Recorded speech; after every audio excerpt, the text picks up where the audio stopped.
देखिए, जो जिला में पंचायत समिति के सदस्य चुने गए हैं विभिन्न दायित्वों पर, उन सबको पहली बार एक कार्यशाला के द्वारा उनकी अहमियत को और उनके दायित्व को और केंद्र सरकार की जो योजनाएं हैं जिसको वो ये जनता तक पहुंचा सकते हैं और जिस विचारधारा के तहत काम कर रहे हैं, इन 4 बातों को उनको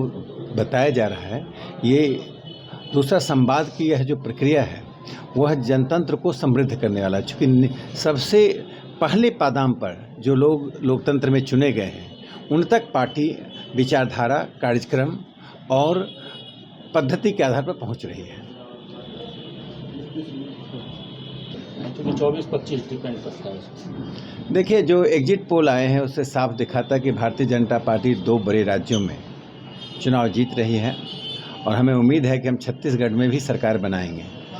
इसलिए कि प्रधानमंत्री नरेंद्र मोदी जी ने देश में जो लाभार्थी का एक बड़ा वर्ग तैयार किया है, जो जाति, धर्म, संप्रदाय, क्षेत्र, भाषा से ऊपर उठकर मतदान करती है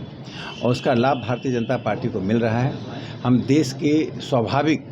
शासक पार्टी बन गए हैं, नेचुरल पार्टी बन गए हैं शासन करने के लिए और प्रधानमंत्री जी की शख्सियत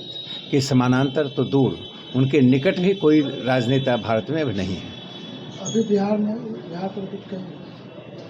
देखिए, बिहार की सरकार खास करके एक ही राज्य में 2 राष्ट्र पैदा करना चाहती है। जिस चीज़ को हमने जम्मू कश्मीर में बड़े संघर्ष के बाद समाप्त किया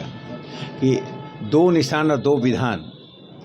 बिहार के शिक्षण संस्थाओं के लिए 2 प्रकार की छुट्टियों की घोषणा करना,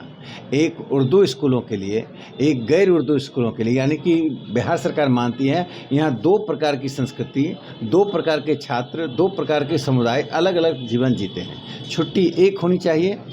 और मुझे लगता है ऐसा करके बिहार सरकार न सिर्फ तुष्टीकरण कर रही है बल्कि हिंदुओं को नास्तिक बनाने का काम करे। हिंदुओं की छुट्टी काटकर, हिंदुओं की छुट्टी कम करके नई पीढ़ी को नास्तिक बना रही है और 2 समुदाय में प्रतिद्वंदिता करा के आमने सामने लड़ा रही है। ये वोट बैंक की राजनीति है जो नीतीश तेजस्वी की सरकार की हिंदू विरोधी चरित्र को दिखाती है।